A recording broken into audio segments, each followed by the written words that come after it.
Bienvenue sur Radio AJG.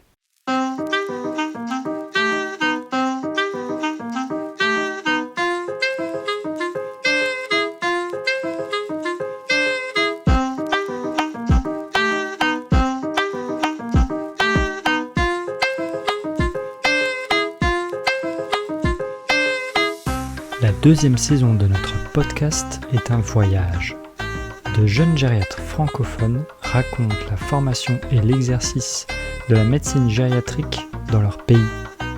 En quoi nos gériatries se ressemblent?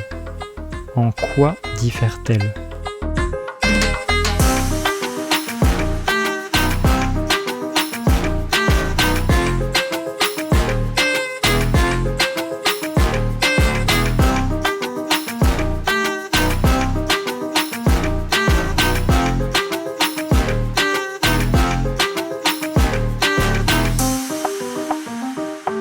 La gériatrie francophone, épisode 7, stimulante.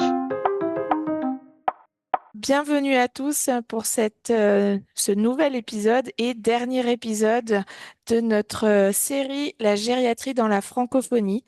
Et pour terminer cette saison, on a décidé tout de même de parler d'un des grands pays francophones qui est la France, tout simplement.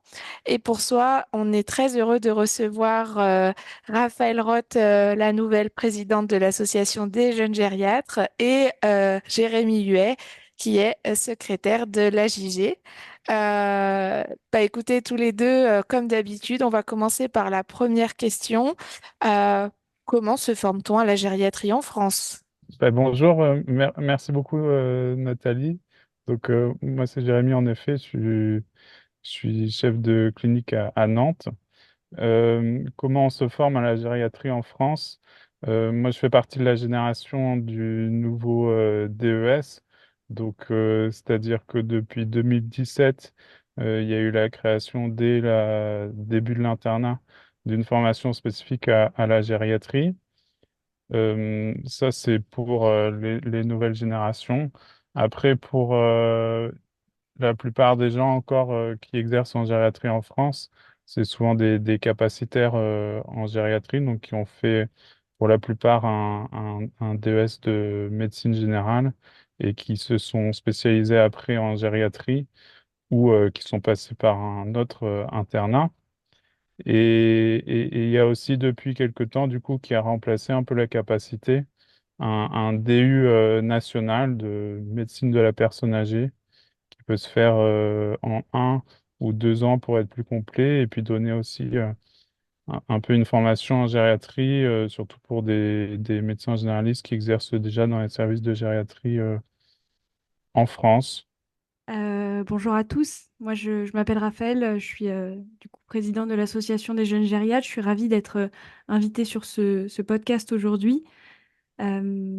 Effectivement, la formation à devenir gériatre se fait maintenant via le DES qui se déroule en 4 ans avec une première année de phase socle, 2 années d'approfondissement et une année de consolidation.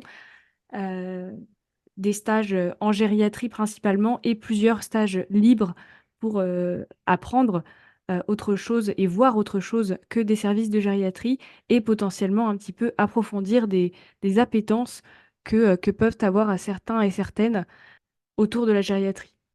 Ce qui est important de rappeler aussi, c'est que la gériatrie, ça s'apprend principalement auprès des patients et, euh, et c'est là qu'on découvre ce que c'est le vrai métier de gériatre. C'est proche de nos patients, à l'hôpital ou ailleurs. Mais c'est ce qui est important de retenir sur la formation de gériatre. Une formation assez pratique. Par le passé, hein, quand même, on pouvait aussi faire le desk de gériatrie, puisque nous, on a fait ça. Et effectivement, il a bien disparu maintenant, puisque il y a le choix de la gériatrie dès la sortie de l'internat, comme tu l'as bien dit. Et en fait, voilà, la question, c'est une fois qu'on a notre diplôme de gériatre en poche, finalement, quels sont les exercices possibles de la gériatrie en France? Les exercices possibles en tant que gériatre en France sont extrêmement pluriels. on peut opposer ou associer entre l'exercice en ville et l'exercice plutôt à l'hôpital. La gériatrie reste une spécialité très hospitalière. Au sein de l'hôpital, il existe euh, également différentes modes d'exercice de la gériatrie, que ce soit en court séjour ou alors gériatrie, ce qu'on appelle aiguë, en moyen séjour ou en SMR ou en long séjour. Ce sont trois modes d'exercice à l'hôpital de la gériatrie. Il y a également l'exercice en extra-hospitalier, par exemple, que ce soit des consultations, mais ça reste un mode d'exercice assez rare qui va, je l'espère, de plus en plus se développer, donc en consultation ou alors dans des établissements extra-hospitaliers, comme par exemple en EHPAD, dans certaines cliniques. C'est vrai que moi, quand j'avais commencé la gériatrie, là, j'avais choisi en 2018, du coup, l'internat de gériatrie. Il y avait eu une présentation par les designers du DES qui nous avait dit, nous, on a créé le DES pour former des gériatres hospitaliers. Après, forcément, on se rend compte au cours de la pratique de la gériatrie que c'est pas si simple que ça, même si c'est vrai que la plupart des gériatres, je pense, sont et resteront hospitaliers. Ben, on a pu rencontrer à la JG, bah, notamment l'association des gériatres libéraux, là, l'Angèle, qui représente peut-être une minorité, mais qui sont quand même représentés dans la gériatrie en France. Il y a aussi en effet la capacité de pouvoir travailler en EHPAD, qui sont quand même des milieux extra-hospitaliers. Mais c'est vrai que peut-être, in fine, quand ils ont créé cette nouvelle formation, le but était quand même de pouvoir remplir les postes de gériatrie hospitalier qui sont quand même pour l'instant beaucoup pourvus par des médecins généralistes ou des médecins tout venant qui n'ont pas forcément une culture gériatrique approfondie et c'était peut-être l'objectif des enseignants de gériatrie à cette époque-là, quoi. Je pense il est important de garder en tête que la dernière année de l'internat, l'année de consolidation, je l'espère, va permettre de découvrir une autre manière d'exercer la gériatrie que des services hospitaliers classiques avec des parcours de stage un peu plus diversifiés, comme par exemple de l'hôpital de jour, des équipes mobiles, que ce soit aux urgences, que ce soit en EHPAD ou dans d'autres services. Je pense que ces variétés d'exercices pendant l'internat peut faire découvrir d'autres modes d'exercice de la gériatrie que celui uniquement hospitalier. Oui, ce que vous dites, c'est que c'est sûr que c'est bien qu'il y ait des gériatres issus du DES dans les services de gériatrie, mais que c'est bien aussi que la culture gériatrique apprise dans ce DES diffuse un peu de partout, que ce soit dans les établissements type EHPAD, mais aussi dans les services hors gériatrie, afin d'améliorer les soins aux personnes âgées dans tous les domaines, quoi. C'est un peu ça. Tout à fait. Oui, exactement. Ouais. Et du coup, vous qui êtes tout jeune, sorti du DES, comment vous voyez la place de la gériatrie dans le paysage médical français? Pour moi, la gériatrie dans le paysage médical français, il y a deux choses. Premièrement, ben, on constate quand même un vieillissement de la population assez important, avec une démographie médicale qui, je pense, n'arrivera pas à suivre. Et donc, premièrement, il y a pouvoir prendre en charge les plus vieux des vieux et ou les plus polypathologiques des plus vieux par des gériatres en milieu hospitalier. Et puis, deuxième chose aussi, d'avoir un rôle de porter la bonne parole gériatrique dans tous les autres services qui prennent en charge des personnes âgées.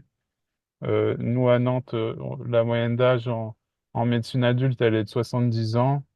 In fine, la science gériatrique, on peut dire qu'elle commence à partir de 65 ans, quand même, globalement. Et donc, on n'est pas les seuls à prendre en charge des personnes âgées et donc pour nous, on a ce double rôle à la fois de gérer les plus graves, entre guillemets, ou les plus comorbides, polypathologiques ou les plus gériatriques, et puis aussi de porter la bonne parole gériatrique dans l'hôpital, parce que c'est le milieu dans lequel je travaille, donc que je connais.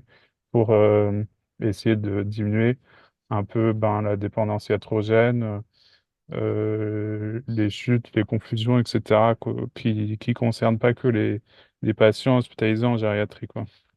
Je suis bien d'accord avec ce que dit Jérémy. Je pense que c'est important de se faire connaître, de faire connaître notre spécialité, de montrer qu'on est fier de l'exercer et que c'est une spécialité importante et se rendre disponible pour répondre aux questions des autres spécialistes qui prennent en charge des personnes âgées, par exemple via les équipes mobiles ou alors en répondant, par exemple, aux demandes d'hospitalisation d'autres services et en leur disant oui, nous sommes disponibles et nous avons entendu votre demande de prise en charge de cette personne et que cette spécialité soit plus reconnue dans le monde médical. Enfin, vous avez quand même l'impression de dire qu'elle est peut-être pas aussi valorisée qu'elle le devrait. C'est ce que vous ressentez ou pas forcément?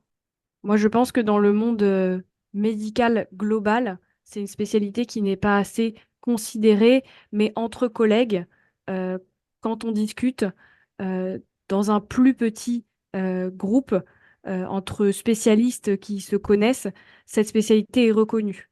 Moi, je pense qu'en effet, oui, il y a toujours du manque à gagner. Enfin, nous, à Nantes, on a quand même encore parfois des personnes âgées avec des fractures du col qui attendent 5-6 jours avant de se faire opérer, ce qui est pas souhaitable ou normal dans ce sens-là. Il y a probablement une organisation de l'hôpital qui prend pas en compte, en effet, le positionnement de la gériatrie. Et c'est sûr il y a des progrès à faire là-dessus, ouais. C'est le temps de passer à notre petite question anecdote, c'est-à-dire qu'on aime bien que vous donnez un exemple de la pratique concrète d'une histoire que vous avez vécue et qui vous a particulièrement marqué. Moi, j'ai travaillé pendant plusieurs mois en service de neuropsychogériatrie, donc des services prenant en charge, un service prenant en charge parmi d'autres, hein, des patients avec des troubles neurocognitifs très évolués et des troubles du comportement. C'est des patients qui, chacun ayant leur pathologie, ont certains troubles du comportement en conséquence. Et il y avait un patient qui était arrivé dans notre unité. Moi, j'ai les cheveux courts et ce patient n'arrivait pas à identifier si j'étais un homme ou une femme. Et cela l'a extrêmement perturbé, dans le sens où il s'est mis à exacerber des troubles du comportement juste en ma présence. C'est-à-dire qu'il voilà, il n'arrivait pas à savoir si j'étais un homme, une femme, et ça l'a vraiment fait paniquer, à tel point que j'ai dû sortir de la pièce et que, il a fallu que je l'approche en fait petit à petit en lui expliquant que je comprenais ses angoisses et ça m'a vraiment fait réfléchir sur le fait que, bah, en fait, il faut s'adapter aux patients, s'adapter à ces pathologies, encore plus dans les services qui prennent en charge des patients avec des troubles du comportement et des pathologies neurocognitives qui n'ont pas le même référentiel que le nôtre et qui, en fait, qui me montrait une aide-soignante qui avait de longs cheveux blonds et qui me disait, bah, voyez, ça, c'est une femme. Et qui me disait, vous, on ne sait pas, vous, on ne comprend pas. Et je me suis rendu compte que la beauté de la gériatrie, c'est aussi un travail sur soi-même et c'est aussi, c'est pas non plus répondre uniquement à une question médicale, mais c'est aussi apprendre à prendre en charge des patients qui nous sortent de notre zone de confort. La gériatrie, reste une spécialité toujours surprenante, Et du coup, tu as décidé de garder les cheveux courts. bien sûr. Et toi, Jérémy, tu aurais une anecdote à nous raconter? Ouais, moi j'ai une anecdote. Il faut que je mette un peu de contexte. J'étais en dernier stage d'approfondissement. Pour le choix des stages, je savais pas trop quoi choisir en fait. Et puis c'est un peu bloqué à Nantes. C'est pas comme à Paris, il y a autant de stages que d'internes. Donc c'est un peu à qui choisit en premier. Euh, et du coup, on m'a dit, tiens, néphrologie, La Roche-sur-Yon, il paraît que c'est pas trop mal. Je dis, allez, banco, vas-y, je vais choisir ça. Et c'était un peu un coup de bluff. Je savais pas trop à quoi m'attendre, mais je m'étais dit, tiens. J'avais quand même beaucoup aimé la néphrologie en tant qu'externe, peut-être ça me plairait bien en tant qu'interne. Et donc, en fait, c'était une super bonne surprise et ça me permet, là, dans cette anecdote de leur rendre hommage, parce que c'était un de mes meilleurs stages. C'était que je suis arrivé là-bas et, euh, et qu'ils étaient hyper propices à l'arrivée d'un gériatre. Ils n'avaient jamais eu d'interne en DES de gériatrie non plus dans leur stage. Et je me suis retrouvé en fait avec plein de demandes où ils étaient là, bah, on a des vieux dialysés, on ne sait pas quoi en faire. Ils aimeraient bien arrêter la dialyse, mais on n'ose pas trop. On a pas mal quand même de problématiques médico-sociales, on a du mal à gérer. Et en fait, j'ai été hyper bien accueilli. Déjà, j'ai appris énormément de leur part, hein, parce que la néphrologie, c'est quand même tout un monde. Et puis aussi, en fait, ils étaient hyper réceptifs à l'apport oui, à la spécialisation qu'on pouvait avoir pour les aider à gérer autre chose que les reins et notamment un peu le parcours médico-social de leurs patients en néphrologie. Et on a travaillé ensemble justement sur la question d'arrêt de la dialyse. Et c'était hyper intéressant. Et j'ai pu, tu vois, en tant qu'interne, essayer de les faire progresser là-dessus et qu'on y réfléchisse ensemble aussi sur les critères de dialyse chez les personnes âgées. Donc j'ai trouvé ça hyper cool parce qu'à la fois, j'ai énormément appris dans ce stage et en plus, j'ai été hyper bien reçu et ça rebondit un peu sur ce que je disais avant, c'est qu'in fine, on a quand même beaucoup de paroles gériatriques à apporter et qu'il faut qu'on nous donne la parole aussi pour apporter ce truc-là et que dans des coopérations interdisciplinaires comme ça, en fait, ça marche très bien quand on y met un peu du sien, quoi. Et donc, je voulais partager cette anecdote à la fois pour leur rendre hommage aussi à ce service, parce que c'était un 6 mois particulièrement agréable pour moi, et puis aussi pour partager ce truc-là de cette coopération-là qui était née à ce moment-là et que j'avais trouvé hyper sympa. Ah bah, merci pour ce beau témoignage. Il va falloir diffuser le podcast qu'à La Roche-sur-Yon maintenant pour que cet hommage leur soit vraiment rendu. On va passer à la dernière petite question et c'est pas forcément la plus facile, mais on a demandé à tous les pays qui ont participé à ce tour de la francophonie d'essayer de définir la gériatrie en un mot qui leur paraissait important. Et bah, du coup, ça nous paraît chouette que vous le fassiez aussi. Donc voilà, si vous pouvez chacun donner un mot qui pour vous définit la gériatrie. Je trouve que la gériatrie est une spécialité stimulante, stimulante par toute la réflexion qu'elle engendre, par toutes les situations dans lesquelles nous nous retrouvons. Je trouve que c'est une spécialité particulièrement stimulante. Et toi, Jérémy? Moi, j'ai choisi le mot rencontre. Pourquoi? Parce que pour moi, la gériatrie, c'était une rencontre entre un nouvel interne qui savait pas trop, in fine, à quoi s'attendre, et puis une spécialité qui lui a appris énormément de choses. Aussi, le fait que ce soit une rencontre entre différentes spécialités au sein de l'hôpital, là, par rapport à l'anecdote que je racontais notamment avec la néphrologie, mais c'était valable aussi en neurologie ou en cardiologie dans les stages dans lesquels je suis passé. Et puis aussi des rencontres associatives, des rencontres humaines. Et puis tous les jours, on rencontre des nouveaux patients enfin, qui ont des histoires hyper importantes. Et quand on a du temps et qu'on prend le temps avec eux, en fait, ils nous racontent leur vie sans aucun problème.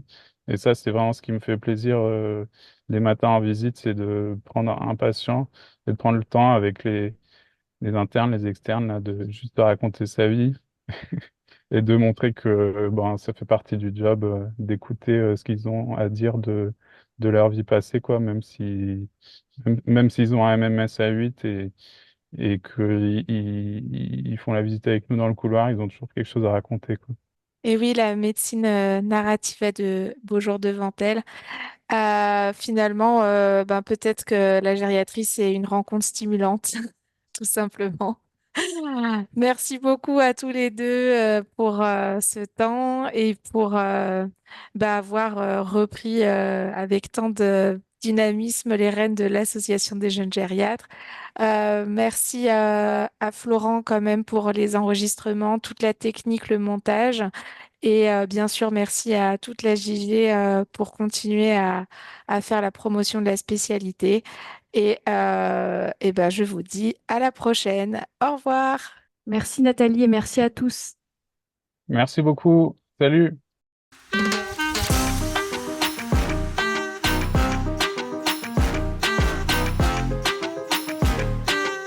C'était La Gériatrie francophone, deuxième saison de Radio AJG, le podcast fait à la main et avec amour par l'Association des jeunes gériatres. Merci à tous nos invités et à Nathalie Jomard pour les interviews. À bientôt pour la saison 3.